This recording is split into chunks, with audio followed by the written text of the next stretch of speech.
Bismillah, Assalamualaikum warahmatullahi wabarakatuh. Bertemu lagi dengan saya, Wawan Kurniawan, di channel SDT Arisalah Surakarta. Baik, sahabat Arsaka, pada kesempatan pagi ini kita akan bincang-bincang santai dengan narasumber yang alhamdulillah pada kesempatan pagi ini kita datangkan narasumber seorang superwoman ya bahasa kita. Beliau adalah ibunda dari Mas Muhammad Aditya Al-Ghifari, Muhammad Rafasya Al-Zayyan, dan Ananda Nadine Zafratun Attaya. Beliau adalah Ibu Latifah Solihah SP. Kita sapa dulu sahabat Arsaka, beliau adalah Ibu Latifah. Assalamualaikum Ibu. Waalaikumsalam warahmatullahi wabarakatuh. Baik, terima kasih atas waktunya, atas kelonggarannya untuk memenuhi undangan kami. Baik, di sini saya akan manggil Ibu, Umi atau Bunda ini. Sama saja. Oke, baik. Di sini kita akan manggil Bunda saja, gitu ya. Baik, sahabat Arsaka, pada kesempatan hari ini kita akan berbincang dengan beliau. Masya Allah, beliau mempercayakan 3 putra-putrinya untuk dididik di sekolah SDT Arisalah Surakarta, begitu ya Bunda. Baik, di sini yang pertama kali mungkin kita jadi penasaran ini Bunda, sampai mau atau menitipkan buah hatinya di SDT Arisalah Surakarta, yang melatar belakangi apa ini Bunda? Latar belakang pertama kali dulu saya kesini, yang pertama Islamic School, yang kedua itu dekat dengan rumah, karena itu poin yang tidak mutlak harus saya dekat dengan rumah. Yang ketiga full day, penanaman adabnya Masya Allah, ini dilihat dari ponakan-ponakan saya yang outputnya luar biasa. Yang keempat, ini tidak ada jajanan. Tidak ada jualan jajan di luar. Itu juga salah satu poin saya untuk memilih sekolah. Mungkin ada program-program khusus yang mungkin bikin Bunda lebih greget lagi untuk masukkan ke sini Bunda? Tafidnya luar biasa, 3 juz. Karena ini sekolah dasar bukan kutab. Jadi 3 juz itu sudah luar biasa. Tafid tercapai, akademis dapat, itu tidak semua sekolah ada. Masya Allah. Baik Bunda, berbicara tentang tafid, kebetulan ini bulan ini di SDT Arisalah ini akan memulai lagi pendaftaran untuk wisuda tafid. Jadi wisuda tafid ini salah satu acara untuk memotivasi anak-anak agar lebih mencintai lagi menghafal Al-Quran. Baik, di sini kita jadi teringat masa lalu ini Bunda.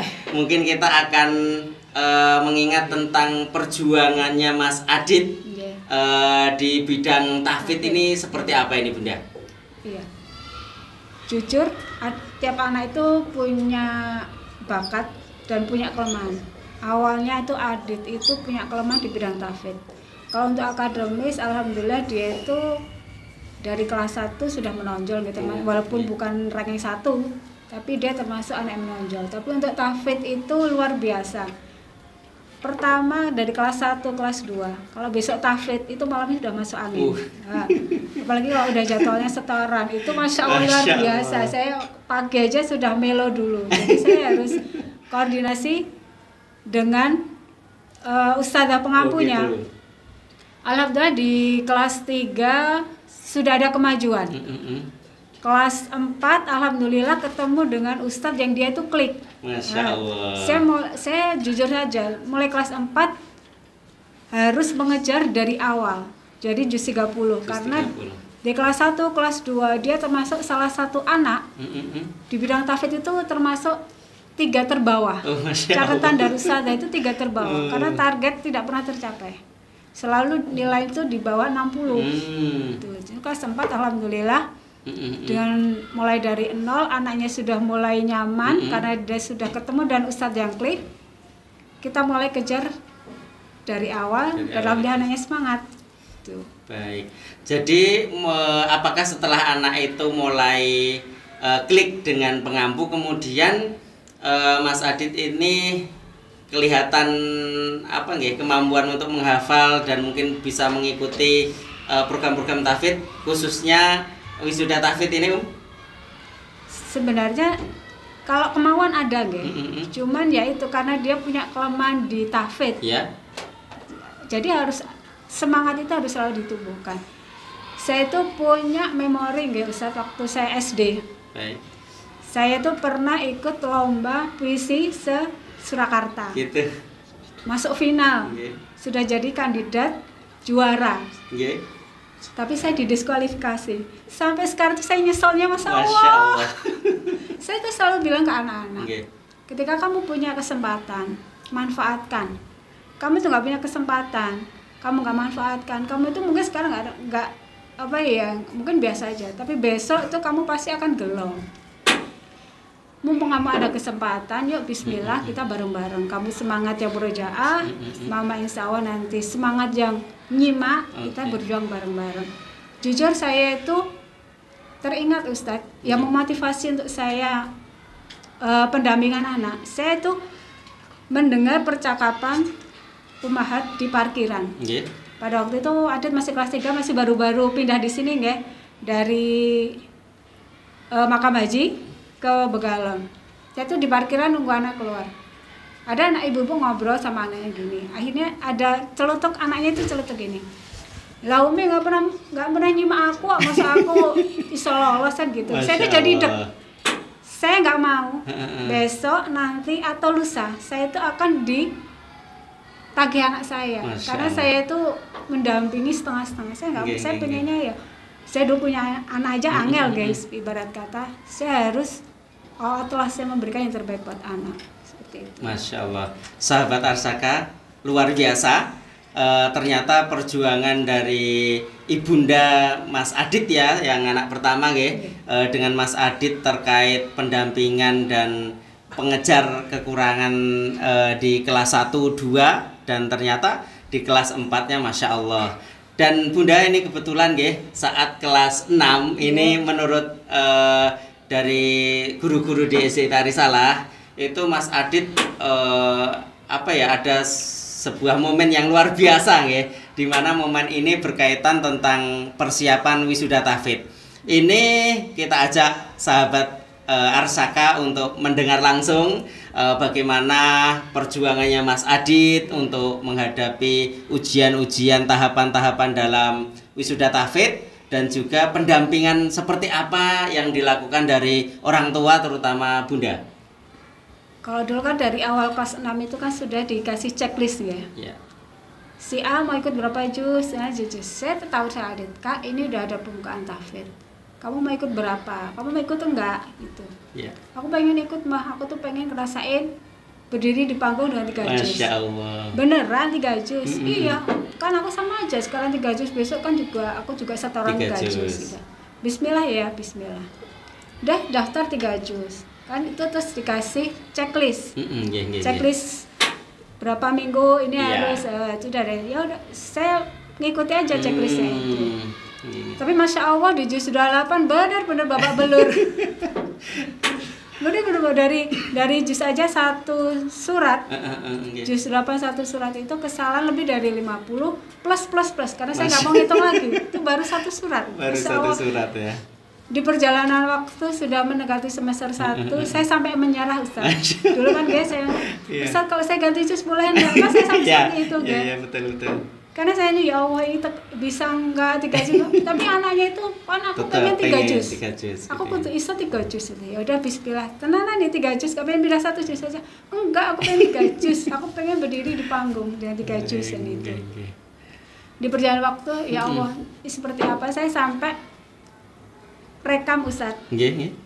Karena kebetulan corona itu Masya Allah hikmahnya luar biasa.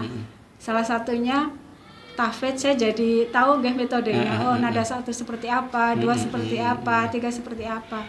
Saya sampai rekaman. Masya Allah. Rekaman nanti kalau mau tidur saya di bluetoothkan, didengerin anak-anak. Progresnya ada kok, tapi progresnya tetap ada. Cuman kok tidak dasar yang saya harapkan. Yang diharapkan. Mungkin karena suara maknya nggak seksi ustadznya mungkin deh. Jadi awal ini gimana caranya saya itu akhirnya saya minta tolong salah satu ustadz untuk rekam suaranya karena kamu minta siapa yang biasa dia dengar di sekolah itu. Saya minta salah satu ustadz untuk rekaman. Tiap mau tidur, bangun tidur dia main apa? Dia selalu kemana-mana pegang speaker aktifnya. Tapi kunci dari itu adalah pendampingan murojaah. Lah ini luar biasa perjuangan juga ini Ustaz, karena saya waktu itu harus mendampingi 2 juga nggih, adik dan adiknya. Itu kalau sudah jamnya kita kan sudah kesepakatan. Iya, betul. Kakak dulu atau kamu dulu, adik dulu. Mereka pinsut. Kalau sudah jadwalnya, itu Masya Allah luar biasa. Nanti dulu sebentar 5 menit main dulu, apalagi kalau sudah temannya dodok-dodok main, wah itu udah luar biasa. Saya jadi ingat salah satu story-nya Ustaz. Di balik murojaah yang giat ada emak-emak yang galak. Itu Masya Allah. Itu luar biasa tuh. Jadi luar biasa di murojaah. Tapi saya tetap tekankan ke anak, tetap pendampingan. Tiap hari harus setor anak-anak. Entah itu mau tidur, entah itu habis maghrib, entah itu pas main saya geret. Itu kan murojaah dulu baru main. Tiap hari harus setoran. Tapi kadang kendalanya adalah kita kan sudah kesepakatan sama anak. Kamu mau berapa jus? Aku mau sekian jus. Oke, berarti kalau kamu sekian jus, saya punya target dalam 1 minggu. Anak itu selesai setoran jus yang dia setorkan. Jadi kalau misalnya dia 3 jus, berarti saya bagi. Berarti 2 hari kamu setor 1 jus, 2 hari 1 jus, 2 hari 1 jus. Nanti 1 hari kamu coba setoran 3 jus sekali duduk. Nanti entah kamu mau dalam 2 hari itu kamu itu misalnya 1 sekali atau apa, yang penting kamu targetnya setoran gitu, gitu. Misalnya harus 5 surat misalnya. Kamu mau 5 surat sekali duduk terserah. Atau misalnya aku nanti 3 dulu, 2-nya nanti mau tidur. Pokoknya yang penting dia setoran. Itu, ya. Tiap hari harus setoran. Itu harus walaupun dengan jangan dikira jangan itu pun dramanya ada aja gitu ya. Oke. Baik pemirsa Arsaka, mungkin itu tadi perjuangan dari seorang ibu dalam mendampingi putranya ya untuk menggapai cita-cita dari sang anak ya Bunda ya. Keinginan dari sang anak sendiri yang Masya Allah di Arisalah ini untuk syarat kelulusan itu memang minimal harus setoran 3 juz.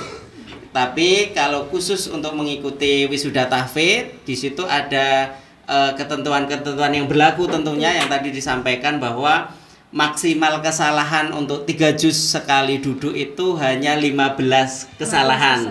Yang tadi disampaikan Mas Adit ini di awal-awal 50 plus ya, bahkan 100 plus ya Bunda ya. 50 plus itu 1 surat. Masya Allah, 1 surat itu Masya Allah. Dan akhirnya berhasil Bunda ya? Alhamdulillah berhasil dengan kesalahan di bawah 15. Masya Allah.